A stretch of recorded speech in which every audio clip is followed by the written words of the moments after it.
I'm with our special guest and he will introduce himself. So sir, please introduce yourself na po. Okay, so I'm Denni, pure Chinese born in Philippines. So Sir Denison, a lot of viewers po and commentators in our YouTube channel request to make a short vlog regarding one of our Mandarin successful hire po. So Sir, is it okay if you will introduce yourself in Mandarin and in Hokkien language so that we can know the difference between the two languages?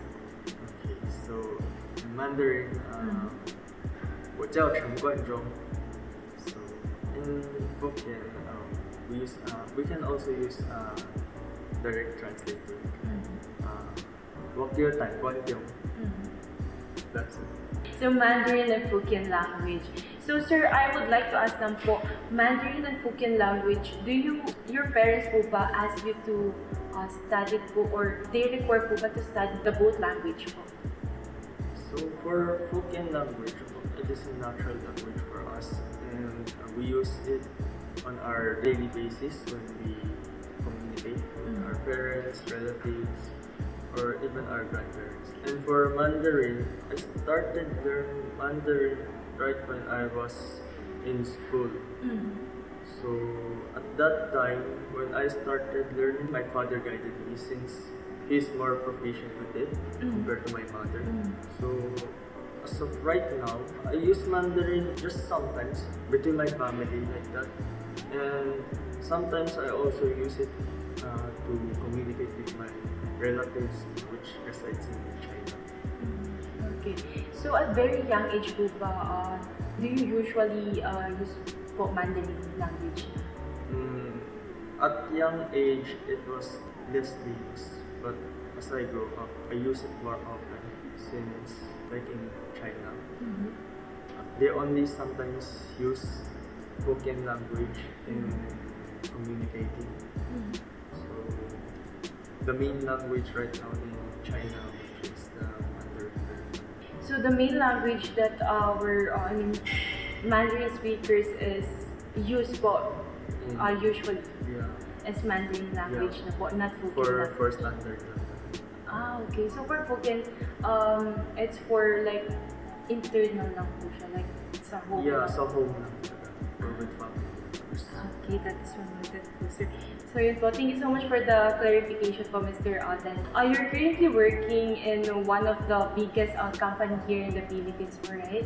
So you use Mandarin language po. Do you have plans na po ba to use a Mandarin language or a Mandarin job?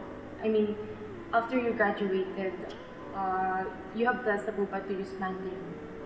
Actually, I was not expecting or even planning right from the start when I was applying for a job. Eventually lang, kita ko na there's opportunity na naman for a Mandarin job. Like, ang dami kasing nakikitang benefits. Not just for me, but for many people out there which are the Chinese. So, I think they needed us, like a Chinese speaker, so that we could communicate properly and to give what they really wanted or needs. So, wala ka pong plans to use Mandarin language po sa work noong Before, yes. Okay po. So, kailan niyo po na-find out na you can use Mandarin language po sa work? Nung na-apply na ako ng first job sa Mandarin. Actually, it was in 2019. 2019. Almost 2 years siya. Hindi naman siya 2 years na. I was hired in February 2019. And by the time I resigned for Mandarin Life, it was November 2020. So, you use Mandarin din po, no? Sa first job niyo po? Sa Mandarin Life, although we use Mandarin naman, pero in certain situations lang. Hindi siya mas like yung job ko dito sa Philippines. Yes, mas mas ginagamit na siya. Okay po. So, when you graduated po in the year of 2018, sir, nahirapan po ba kayo maghanap ng work po? At first, it was a yes. sobrang konti yung naghahanap naman. Nag-hire naman ng tao. So, I have to wait talaga almost 3 to 5 months sa mga pwede na ako nakahanap with the referral of my friend in the Mandarin. Okay po. So, mas madali po bang makahanap ng Mandarin job or English job lang? As of right now, what I think is there are many English speaker right now, especially here in the Philippines. And for me, since ayun nga, selected lang or very few lang talaga ang nakakaalam ng Mandarin language. So, like sabihin natin, sa Philippines, population in the Philippines, there are only, I think, 10 to 20% lang talaga na nakakaalam sa Mandarin language. So, ayun, it is a good opportunity talaga for other Mandarin speakers who are seeking for a job. So, when did you find out po na marami na po palang mga Mandarin openings dito sa Pilipinas? Ayun po, right when I started my job. Started my job in Mandarin. Doon niyo po nalaman na There are many openings for Mandarin. There are a lot of opportunities for Mandarin speaker here in the Philippines. Okay, that's good to know po. So, in your workplace po right now, in one of the biggest financial company po, you use Mandarin rarely po or usually? Saan po? Sa current work po. Current work, mas often po siya ngayon. From my job talaga to communicating with my senior analysts or subject matter experts na analysts. I have to use Mandarin talaga to communicate with them kasi they are from China. I think it's Beijing, China.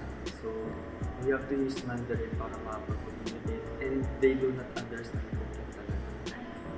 So, mas madalas niyo pong gamitin ang Mandarin language. Yes. Okay po. So, yun po, sir. One more last question po. How do you describe for yourself? Are you a Chinese or a Filipino?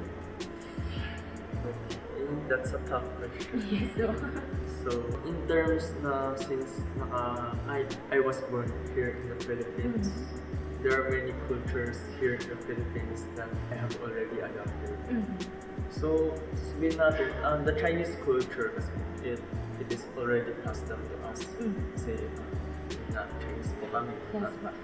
So, I would only describe myself as a Chinese and a Filipino. Yes. Okay. So, for Filipino, like the culture na po of Yes. Filipino. Yes. So yun po, thank you so much for answering all of my questions po, Mr. Denni. Nasagot na po lahat ng mga questions namin. And for sure, a lot of viewers po, they get some idea of how important Mandarin is to your culture po and to our Filipino-Chinese culture. So guys, I know you're satisfied to the answers of Mr. Dennison regarding his background po. For the next video po, we will tackle about on how Mr. Dennison got a job during the pandemic. So keep on watching po. Hi, Mr. Denni. Nice to finally meet you in person, no? So I'll be asking basic information that our viewers are very curious. So the first question is, what do you do right now? I mean, what's your job? Ano pong work natin? So, I'm Mandarin content analyst now in Refinitiv. We are a pioneer team in Manila. We're just learning pa lang and in the process kasi yung bago pa lang kami. But right now, we're collecting the informations of the company itself. I understand. So is it a hard job or challenging? Which one po? At first, it was very challenging and confusing talaga. I learned from it from my colleagues and my trainers also. Time by time, na-adapt ko rin naman siya. And eventually, masanay rin. I understand. Did you have a related experience And in doing that job or that task? Or is it really a whole new world for you? actually, it was a whole talaga. Kasi very new. Yeah, very new lang talaga siya. And actually, there are many terms that used in our job is rarely used in the daily conversations. And like yung mga business terms talaga, we cannot learn it here in the Philippines unless kung tinuruan talaga sa So, you are currently working from home right now.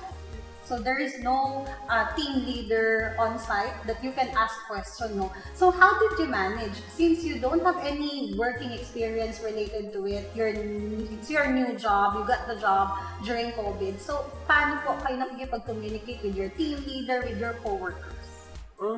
Right now we're communicating through social medias which is the Microsoft Teams. So every meeting or questions, we could chat them or video calls like that or voice calls. So ayun, doon kami nagko-communicate mismo. Okay, so your current company po is very supportive. Yes. Very supportive to their work from home employees. Yes. So when you have an emergency, are they accessible? Can you contact them right away or it's challenging? It is quite challenging. So since everyone is very busy naman, so once they are busy, some of them will accommodate you immediately. Kasi yun na, they are the experts there already. So some of them naman talaga, right, kunyari kung busy talaga, or sometimes, like sabihin natin, naka-leave sila and they didn't able to inform you regarding on their leaves. Ayun, mahirapan po. But all of them are very Yes. can be accessed anytime. Yes. So that's really good because a condition of the company is very important in working environment, even work from home. No, I understand. So my next question would be: you're currently working from home. So what are the advantages of working from home and working on site or going to office every day? Ano po yung mga advantages and disadvantages? So the advantages is the flexibility of time. Lahat ng oras hawak ko talaga and it is manageable. Plus di mo na kailangan mag-commute papunta dun sa working site talaga mismo. And mas less stressful siya talaga. So, in terms of naman, on working on site naman kasi, kunyari pag pupunta ka dun sa working site, ang layo ng biyahe. And right pagpunta mo lang dun, pagod ka na. Tapos mag-work ka pa mismo. Pagpasok mo po, Yes. mukhang uwian na. Yes po. I understand. So does it mean po ba pag work from home, mas may work-life balance? Mas relaxing? Yes. So there's more to life. Okay, I understand that.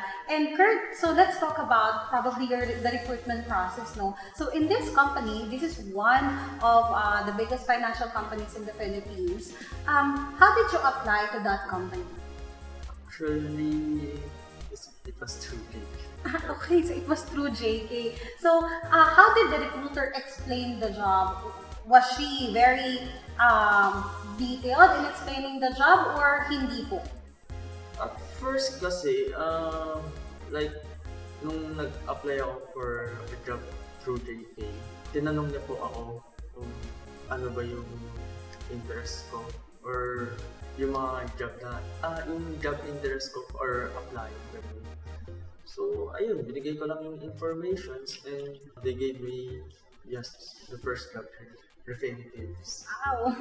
So your job preference po would be work from home and probably day shift? Yes. And what else po? I mean, do you have a specific line of business or a specific line of job that you want to apply? Like is it accounting, finance, or research? At first, before I was applying a job, I was interested in building my own businesses. Dapat. Yun. But ayun na, as advice from my parents, sabi nila, I am inexperienced as of now kasi ayun na, diba? I only graduated for only 2 years and don't have any exposure in the community talaga mismo. Ayun. So sabi nila, why not apply for a job, learn some more experience before doing what you want or building your own business. I understand that. So, during the process po pala, you were able to explain your career path dun sa interviewer or dun sa recruiter na nag-handle sa'yo. Okay, and did the recruiter send you a lot of job openings or one opening lang po yung sinend niya?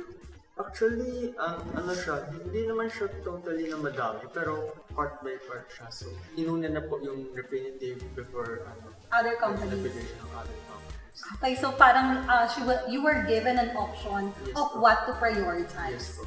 Okay, so that's good. So let's talk about the probably interview with your current company. Was it smooth sailing? Yung turnaround time po ba matagal before you land a job? What was the first process? What I would say is, for my first job, actually medyo matagal na siya.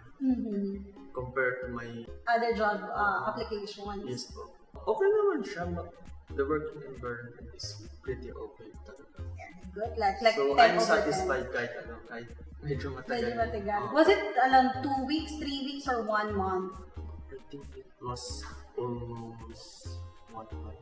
1 month in the process. So initial interview, HR interview, and final interview and language assessment. So ganun po katagal. Pero after 1 month, you started working na. So parang Ay, there's hindi naman talaga student. May may time interval pa siya. Like, alam ko na accepted ako, pero may time interval pa before yung start date ng job ko. I understand, probably because of the process, no? They have to get the job offer, they have to get probably yung budget for the salary. That's why sometimes it takes so long. But I'm happy that after 1 month lang. Normally po, some applicants are applying 3 weeks to 2 months, especially pag big clients. Sometimes there are a lot of processes they have to undergo. So this is my next question. I know many of you have been waiting. Is the interview conducted in English or in Mandarin? So, bali, there were English interviews, and part of which may Chinese pa naman. Like, dun sa face-to-face interview, may Chinese po talaga siya to assess yung Chinese proficiency. And the other thing is through mga like yung parang exam ata nila. I understand. Is it listening, speaking, reading, writing? Did they ask you to type something? Actually, all of them. So lahat ng skills. Yeah, you need to learn. They need to assess you with your listening, speaking, and also from the writing. So, How about the topic? Was the topic hard or in general lang naman? there was an easy one naman, like yung mga general terms. Pero like, kunyari, pag binigay na kayo ng mga terms na that are lessly used in communicating or like business terms that we are not exposed with, ayun din kami mahirapan. I understand. So, how did you pass the assessment po in Chinese? Did you prepare? What did you do to pass that? Actually, I do prepare for it. What preparations did you do po? So, since Chiang Kai-shek College is Chinese school, we do expose to some Chinese business terms. So, I do review some of them, and some of which I do remember the terms. So, actually, it was quite easy on some part, pero on some part talaga mahirap. I understand. So, what is the remarkable question to you po during the interview? Questions like in the example. In the example, nung sa Chinese. Mostly on accounting terms talaga siya. So, you really have to prepare for the accounting translation. But can it be found online? I mean, is it self-taught or? Actually, it can be self-taught naman. You can search from it in searching engine. So, parang the preparation is the key in Yes. order to pass that. Yes. But are you an accounting or finance graduate? No, I was an entrepreneurship. But your job has finance in it. Yes. Like how many percent po? Half of it or most of it talaga. But are you aware in the Philippines, financial related bilingual possessions are the most and highly paid? If you have, of course, around 3 to 10 years work experience, it's one of the highest paid position in the Philippines.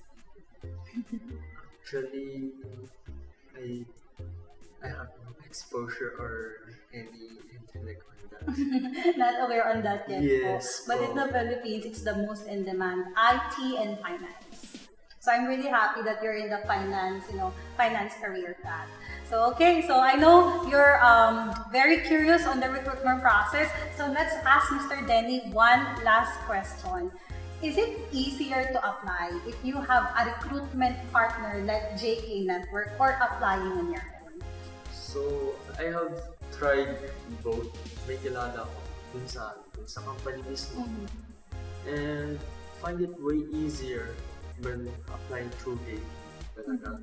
Actually, pagka mag-apply ka lang mismo, magpapasa ka ng resume to the company itself, it takes time and actually it is more stressful talaga. So, I'm very grateful talaga for JK. I understand. When you apply on your own po ba, and of course there are a lot of job posting sites, right? And you send your resume, do you get reply as soon as possible? No.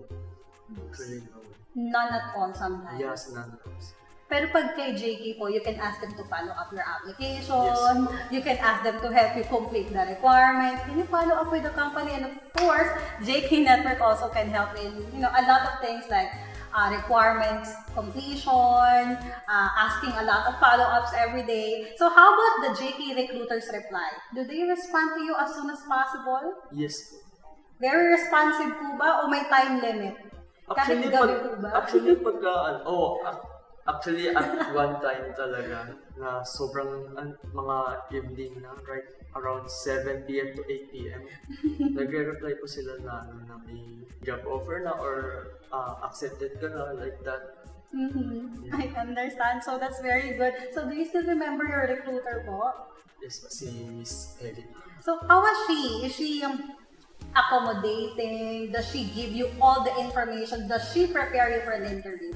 Yes po, she is very accommodating. And right before nung nagpa-interview ako, she already informed me of what kind of interview talaga yung bibigyan ni Affinity. So binigyan niya po ng parang what to expect during Yes, the po. interview. Wow, very good recruiter, Miss Ellie. Okay, and of course, we're very happy and very thankful na finally you landed the job. And according to Miss Ellie, you landed the job in just 1 month, which is sometimes very quick. Kasi given there are a lot of big companies that we're partnering with, it takes a lot of time talaga. Approval of job offer, getting the start date. But according to Ms. Ellie, you were able to land a job in just 1 month. So that's the reason why we invited you. So let's ask about the job condition, no? You mentioned that you're very happy with the job that you have. Can you please let me know the top 1 priority? Why do you think you're in a good company right now? First thing is my team. My team is very accommodating and they are willing to help you if you have any doubts or questions. And another thing is, I think my team is encouraging you to grow talaga. Not just as an analyst talaga, but they are encouraging you to pursue for higher positions talaga. Wow. So I'm really very happy to hear that. So let's hear one last statement from Mr. Denni. So if there are a lot of Filipino who can speak Mandarin, what would be your recommendation to them if they are looking for a job? I think if they wanted to have an easier application and a more accommodating one, you could apply through JK. Yes. Okay, and Mr. Denni, thank you very much for your time. I know this is a very productive conversation. If you're applying, please apply to JK Network Services and your recruiters will respond to you even at 8 to 12 midnight. Okay, so I know that everyone is satisfied, so I'm very thankful and see you on our next segment. Mr. Denni, thank you so much. Goodbye! So, Mr. Denson, it's time for a mini ice break. We'll ask a few questions related to culture, characteristic, beliefs, and you have to answer if it's Pinoy or Chinoy. Pinoy stands for Filipino and Chinoy for Chinese. Okay, so let's start. So, first question, naturally good in math. Is it Pinoy or Chinoy?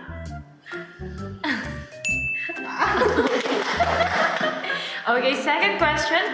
Parents will decide the college or school of their children. Is it Pinoy or Chinoy? Okay, question number 3. Arranged marriage. Is it Pinoy or Chinoy?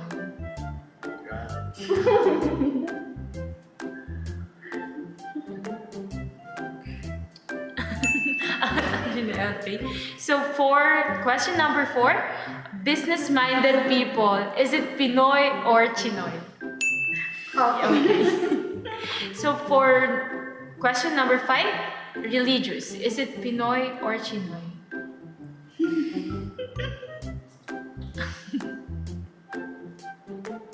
I cannot answer that. We're okay with Filipino. That's alright po. And more practical. Practical when it comes to money or budgeting. Is it Pinoy or Chinoy? I cannot answer that also. Why? Why are you having a hard time to answer that? Actually, I do find some Filipinos also that that are also practical with the budgeting. Yeah. So both. Okay. And Okay. So for question number 7, masipag mag-aral. Is it Pinoy or Chinoy? okay na sir, we understand.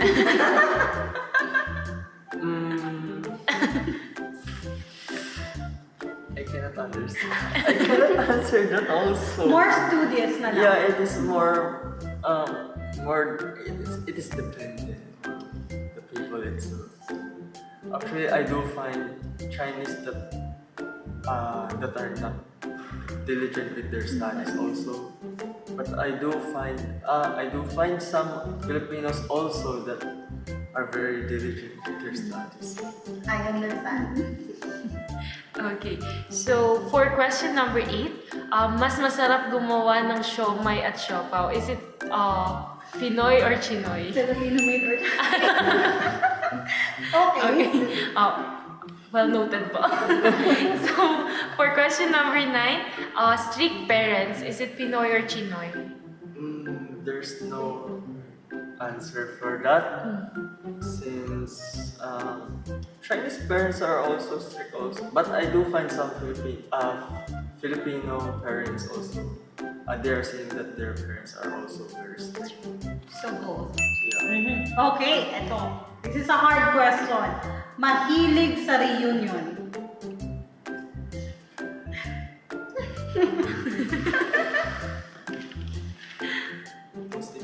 Pinoy.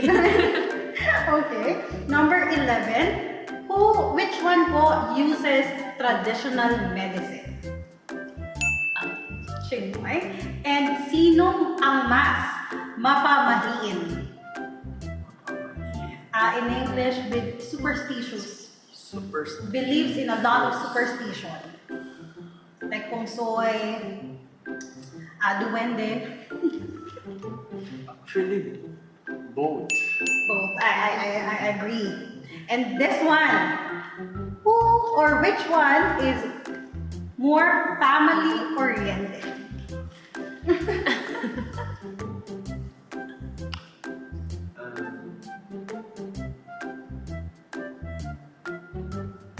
I think both. Yeah, I think both. I think in different ways, right? And this one, everyone is curious. Which one has great wall in relationship? But are you aware of the term? Yeah. Great wall. That's a difficult question. think it's more on Chinoy. Okay, I got it. And this one was the last question. Do you like Filipino food or Chinese food? We understand. We actually, like Chinese food too. actually I do like both of them. Which one is your probably most favorite Filipino food? Filipino dish?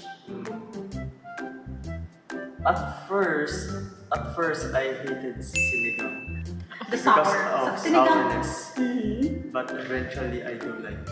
Sinigang, what meat? It depends. I do like sinigang ng hipon or sinigang ng baboy. But because I don't eat beef kasi. So it's either baboy or hipon. Baboy and hipon. Okay. So for Chinese food naman po, Mr. Denson, what is your most favorite Chinese food? Chinese. There are many. There are many. But for the but for my favorite Chinese food, I think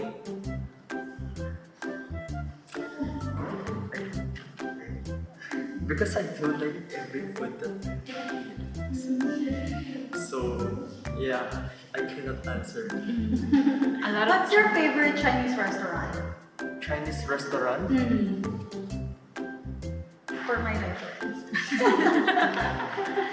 Chinese Is restaurant. Lido a Chinese restaurant? Chinese restaurant. There are many Chinese restaurants. Yeah. Do you have particular, No. parang lahat? Yeah, if it is delicious, then You're- I go for it. But sa bahay po nyo, dahil nga Chinese house, the dishes are served Chinese food? Chinese food. Wow, so may susan din po kayo yung umiikot. Ano? Hindi na mo ba uso yun? Yeah. Yung mga ganun yung mga Chinese. I understand. So sir, thank you so much. Are we good? yes. Thank you so much, Mr. Denny. You're very cooperative.